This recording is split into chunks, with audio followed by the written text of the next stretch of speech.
Mohammed Hamimi. I'm a PhD candidate in political science at Syracuse University. My comments are actually focused on the last intervention because the argument is covered under rejection of the existence of a causal effect, but I'm not sure on what grounding of understanding of causality you're based, because I don't think that any investigation of causal effect, whatever using it, some experimental methods or some simulation, is necessarily a political position. Any hypothesis is subject to testing, and the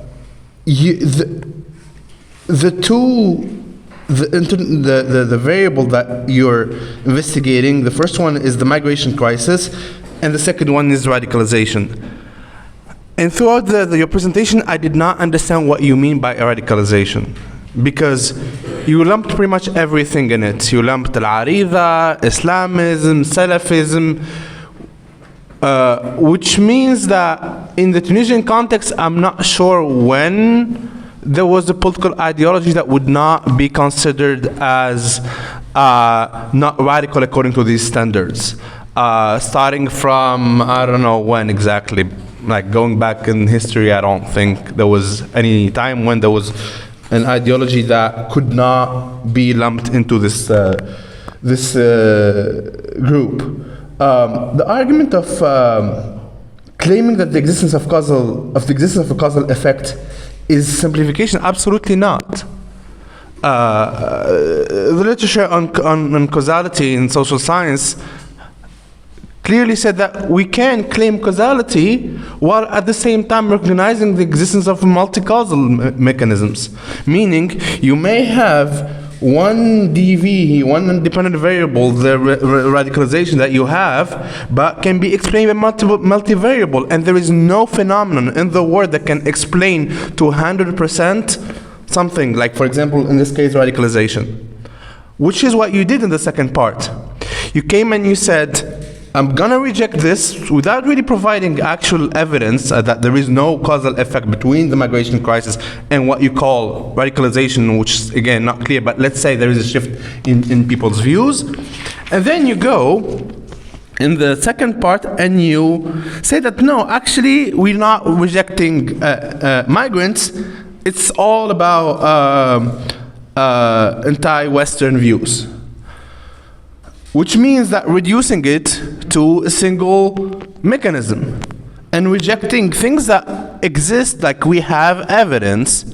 When you go, and since 2013 at least, we've been asking Tunisians, do you accept migrants as neighbors? And we're way lower than in Europe. We're better than Iran or Turkey for sure, but we're way worse than Europe, and this is something that is established. We have evidence that there is an anti-migrant sentiment. There was additional studies that were published. So I think I'll stop here.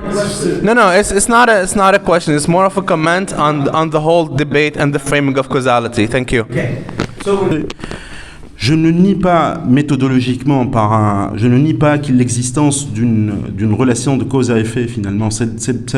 Non, je dis tout simplement, je discute la centralité, je l'ai martelé 4 fois, la centralité de la causalité migratoire dans le phénomène populiste. C'est-à-dire, je dis tout simplement que le fait de marteler, le fait de dire que l'une des causes principales du phénomène populiste en Tunisie étant la crise migratoire, c'est faux. Je ne discute pas l'existence d'une causalité. La causalité est une règle mathématique naturelle. Ou une règle sociale, s'il y a des règles sociales déjà, ça c'est un autre aspect de la discussion. Mais ce que je dis, c'est je le martèle 3 ou 4 fois, je discute cette centralité. Je discute ce simplisme qui revient à dire qu'il y a une causalité centrale, qu'il y a un pouvoir explicatif central de la question migratoire dans le phénomène populiste.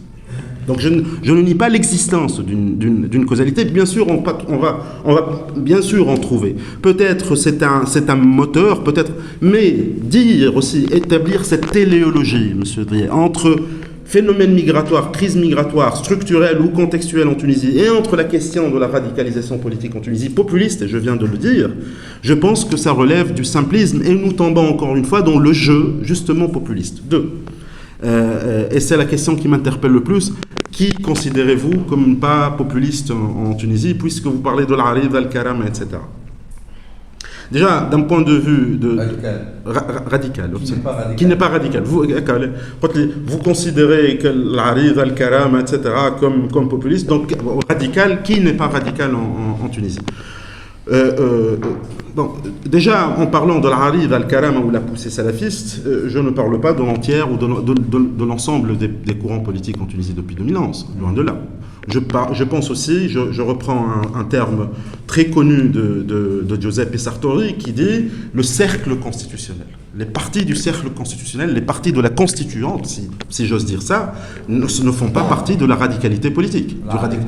Non, l'Arida était dans la constituante. Je parle du cercle constitutionnel, c'est-à-dire du pacte constitutionnel démocratique en Tunisie, les partis qui étaient entre autres d'accord. Pardon ? Je parlais d'un cas islamiste, c'est-à-dire l'hamla mta Ips, Alam al-Ar, voilà. Donc d'une poussée islamiste.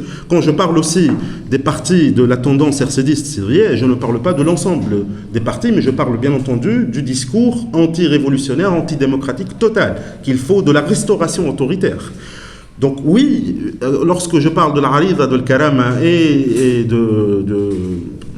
bon, c'est pas très éthique de parler de Abir Moussi Tawa, puisque c'est une... Bon, de Abir Moussi, malheureusement, je parle bien entendu d'un radicalisme antidémocratique de type populiste, anti-élitiste aussi. D'accord ? Donc je pense que c'est un tout petit peu arbitraire de dire que qui est la force politique. Les forces politiques en Tunisie, que je considère comme non radicales, c'est les forces justement du cercle constitutionnel, du cercle constituant tunisien. Les forces à droite comme à gauche. J'ai oublié la troisième remarque. La troisième remarque. L'argument de l'occidentalisme est comme le facteur principal et le rejet de l'argument que c'est quand on refuse l'expression que... Oui, parfait. Oui, parfait. Alors, rapidement. Je répète ce que je viens de dire. Hein. Je ne dis pas que les... D'ailleurs, j'ai utilisé le terme. On peut trouver, littéralement, je le dirais, hein, on peut trouver dans la question populiste, ou dans le traitement de la crise migratoire, des caractéristiques xénophobes, racistes, etc. De là à dire qu'il s'agit du traitement nationaliste de la question, que c'est ce qui se passe en Tunisie, je pense aussi qu'on tombe dans le simplisme. Cette question de l'anti-occidentalisme, cette question de l'animosité à l'Occident, je dis que le traitement de la crise migratoire vient la révéler. C'est une dynamique de populisme en Tunisie, on est d'accord. C'est l'une des dynamiques principales, c'est l'un des moteurs principaux au nationalisme souverainiste nouveau tunisien. On refuse tout ce qui vient de... Oui. On a signé un accord avec eux. Pardon ? Je parle du... On a signé un accord avec eux, mais on martèle tous les jours, notre président martèle tous les jours qu'on ne sera pas le gardien de l'Europe et qu'il y a un complot pour lequel on a dépensé je ne sais pas quoi pour des institutions qui ont été financées par les Européens pour implanter les immigrés, etc. Donc, il y a un discours souverainiste antinationaliste qui trouve écho dans ce sentiment général de l'anti-occidentalisme. Ce que je viens de dire, c'est que cette crise migratoire tombe à pic justement avec cette poussée anti-occidentale. Je ne dis pas non plus que la crise migratoire ne s'explique que par cela. Est-ce que j'ai... C'est pas des questions. Donc, je suis de formation juriste, donc droit international. Donc, en fait, ma question, Monsieur Khalil ou bien Monsieur Reid, donc peut me répondre. Donc, lorsqu'on parle du populisme, déjà, il y a une approche qui est très claire. Le populisme, c'est désigne toute approche politique qui tente à s'opposer à la classe politique. Donc, il y a une vision, mais la gravité ou bien le danger, c'est que l'exploitation de la classe politique, notamment donc le gouvernement et tout l'appareil étatique, qu'elle exploite cette approche pour deux raisons. Par exemple, il y a quelque chose qui m'interpelle en Tunisie, c'est que le problème de la crise migratoire, Déjà, notre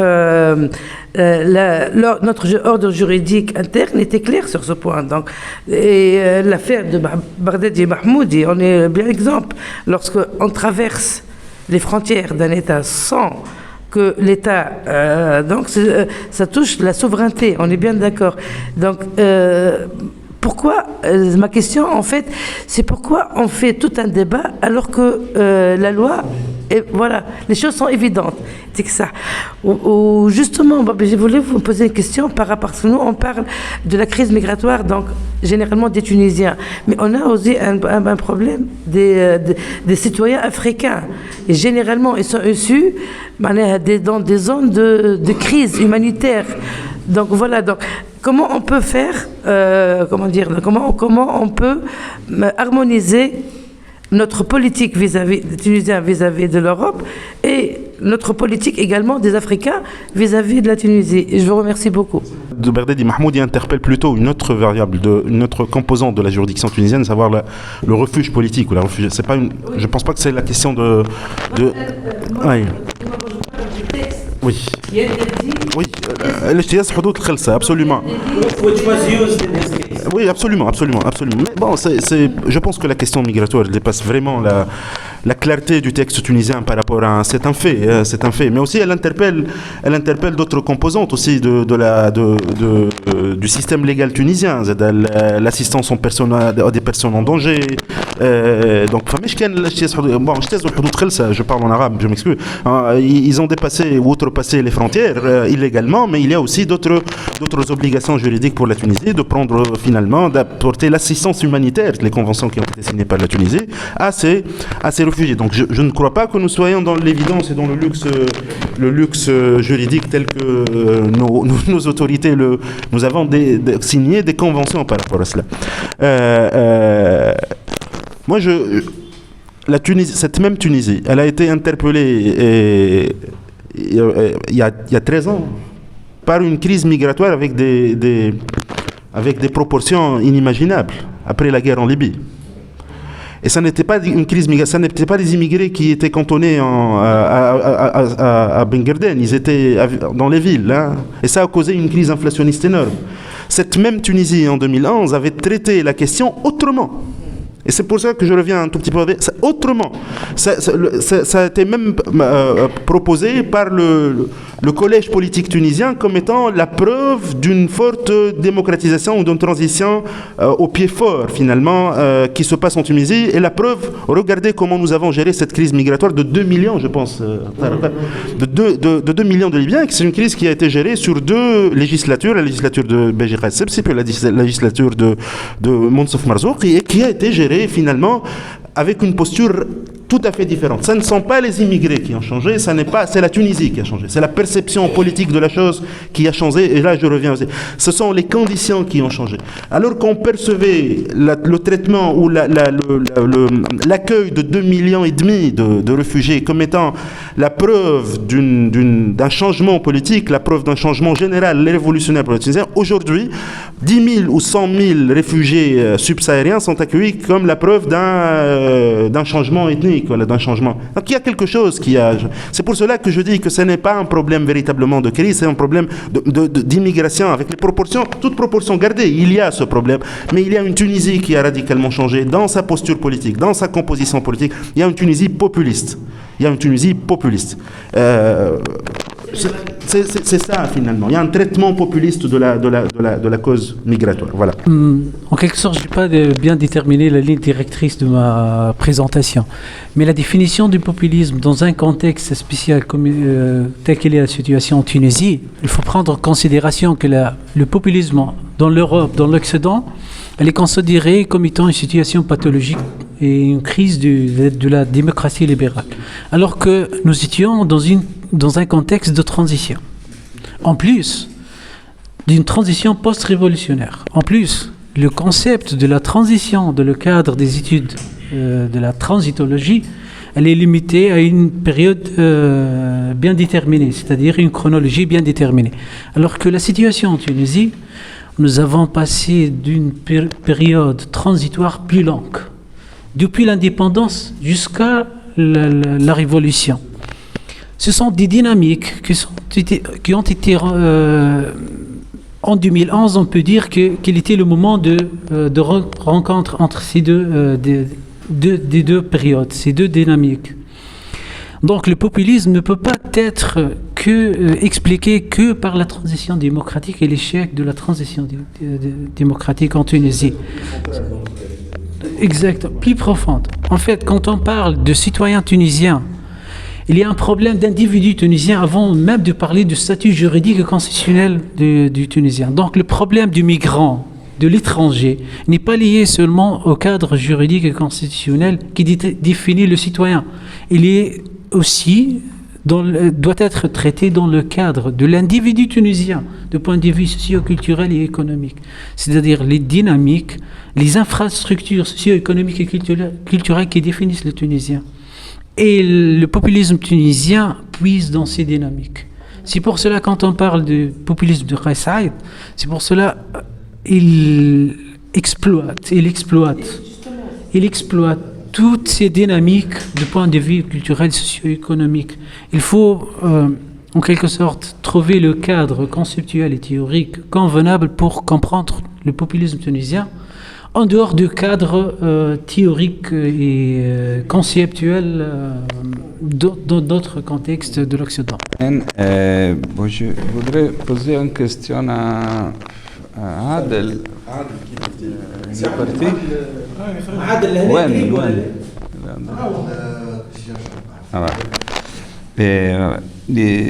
La chose, normalement, c'est mon question.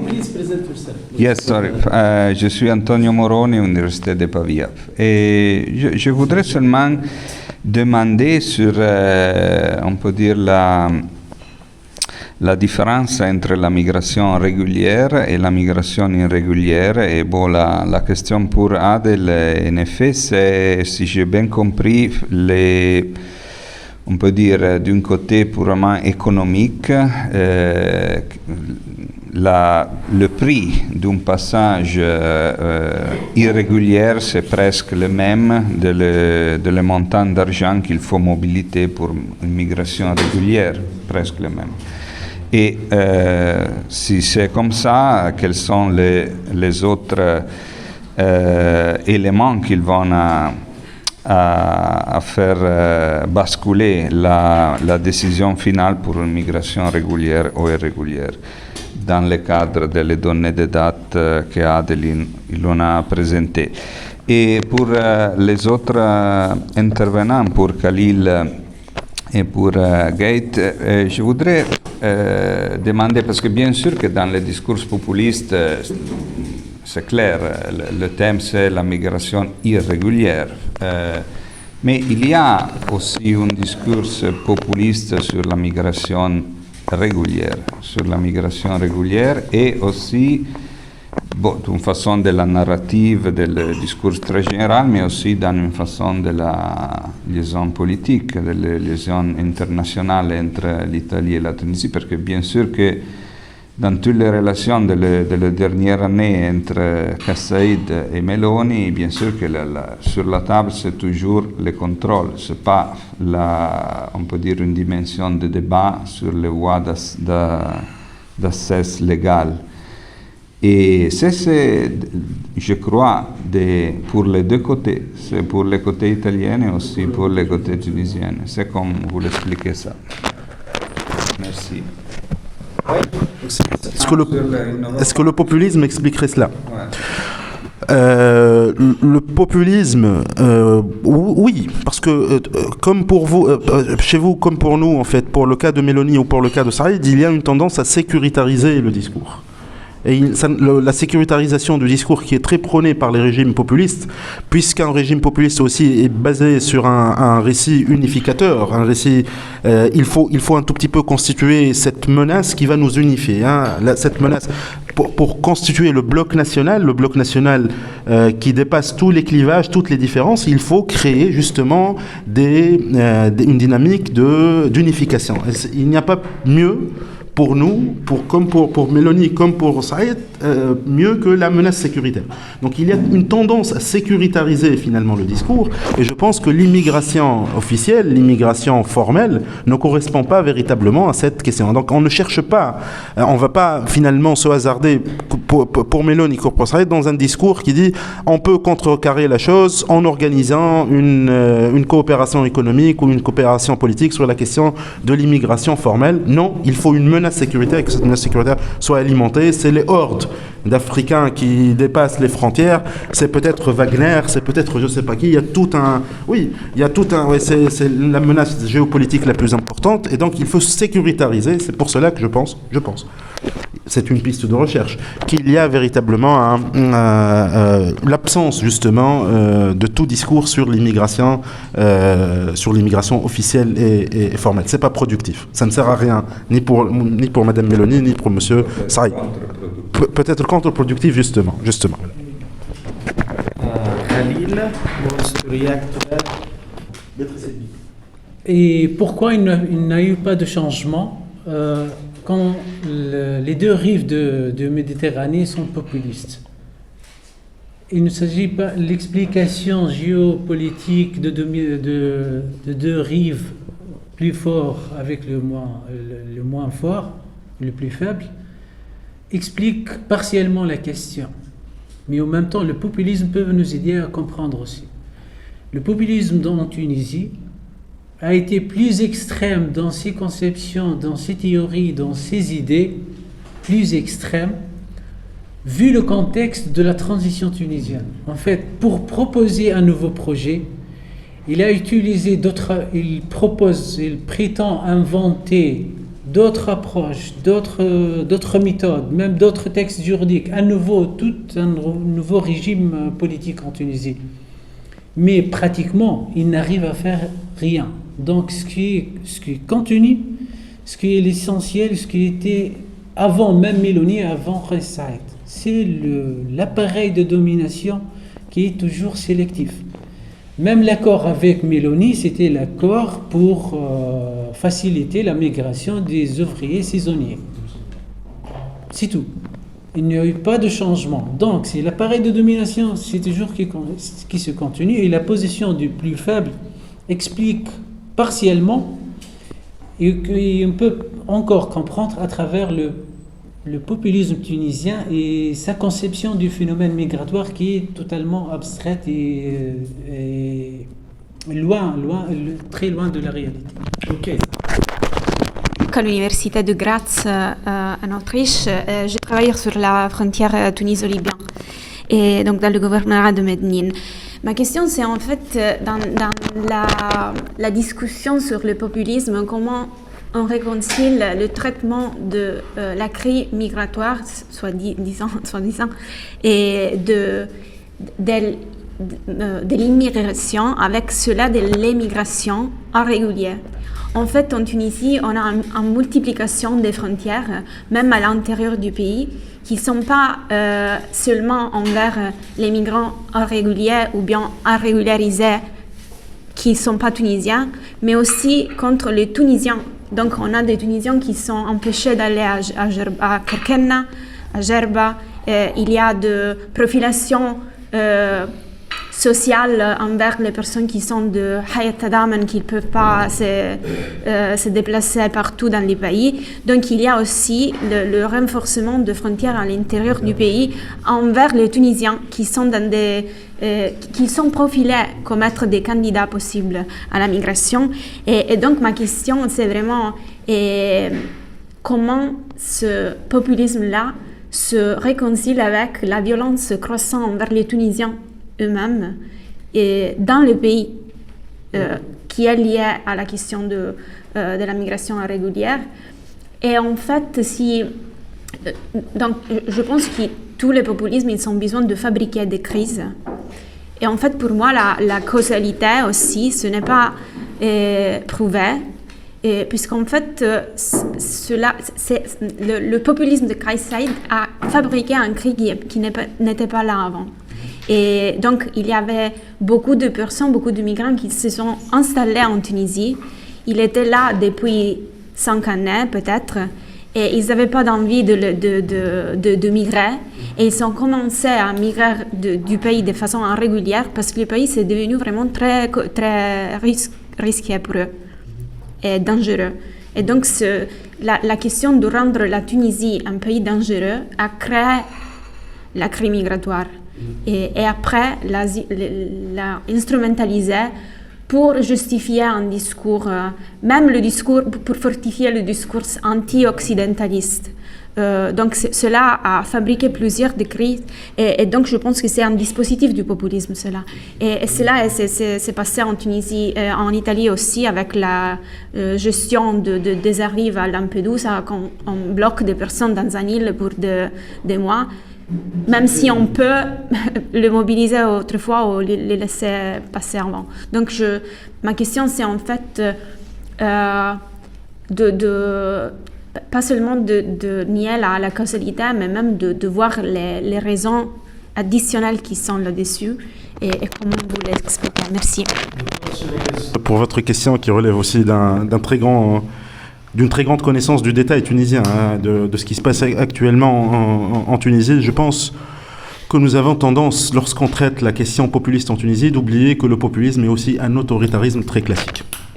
Donc cette question, oui, il ne faut pas véritablement chercher midi à 14h. Oui, nous Tunisiens en tout cas, cette sécuritarisation de la question migratoire, c'est pas nouveau, c'est pas aussi Qayssaïd, ça n'est pas aussi les 14 dernières années, c'est un classique du traitement sécuritaire tunisien. Béatrice Hibou, je pense, oui, l'a remarqué, et Khlil, ça fait partie des dispositifs de domination autoritaire, c'est clair. Donc cette question de créer de nouvelles frontières, oui, mais ce qui est interpellant, mademoiselle ou madame, c'est véritablement cette contradiction criarde prononcée dans laquelle tombe justement le discours populiste. Entre cette illusion d'une démocratie populaire,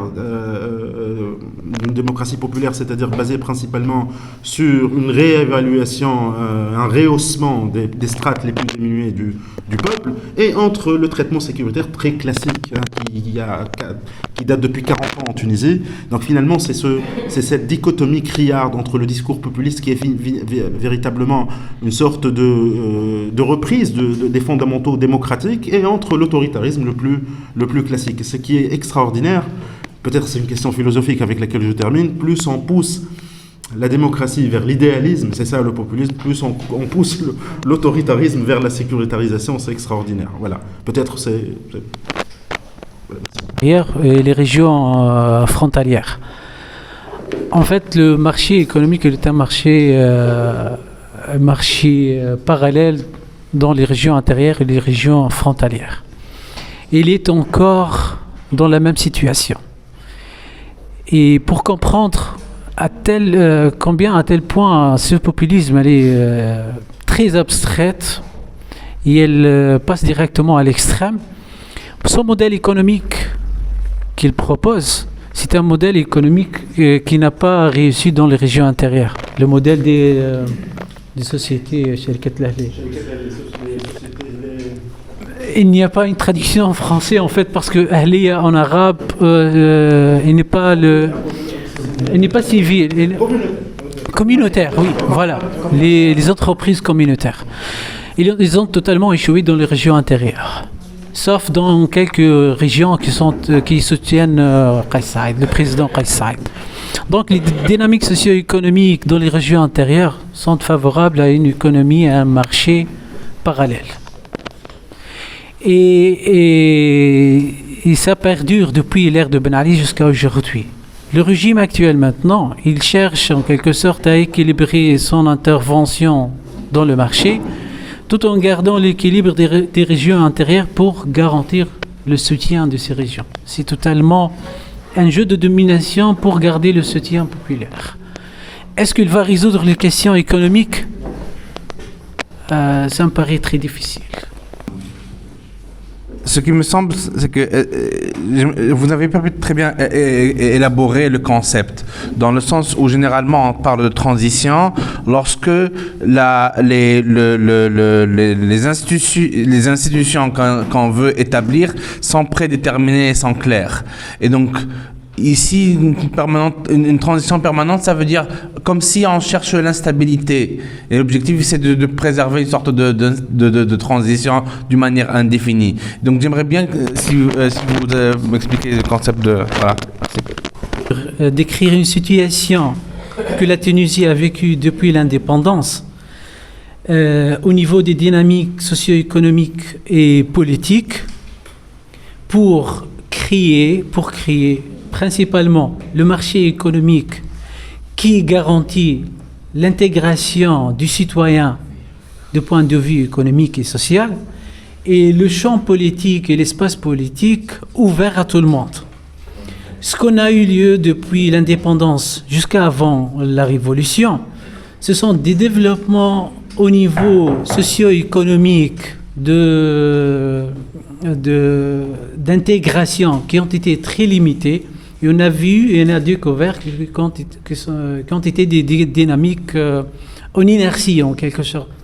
Inertie au niveau socio-économique d'intégration des individus et une inertie de point de vue politique, c'est-à-dire de l'instauration d'un régime démocratique. C'est-à-dire, et pour ce concept de transition suppose que le processus d'étatisation, c'est-à-dire d'intégration des individus dans un État, doit être bâti sur des dynamiques qui sont ouvertes à tout le monde. Alors que, de point de vue économique, c'est une économie rentière, de clientélisme socio-économique et clientélisme politique.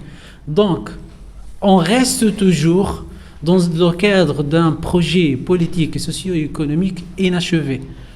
C'est ça ce que j'ai voulu préciser en ce qui concerne la période pré-révolutionnaire. En ce qui concerne la période post-révolutionnaire, il s'agit d'une transition dans le cadre de la démocratie libérale, mais il faut toujours relativiser ce concept parce que les dynamiques anciennes sont toujours influentes. Donc, il y a un lien entre la transition permanente et la transition post-révolutionnaire. Il s'agit d'une seule transition, mais ce sont deux phases historiquement, il faut les comprendre et les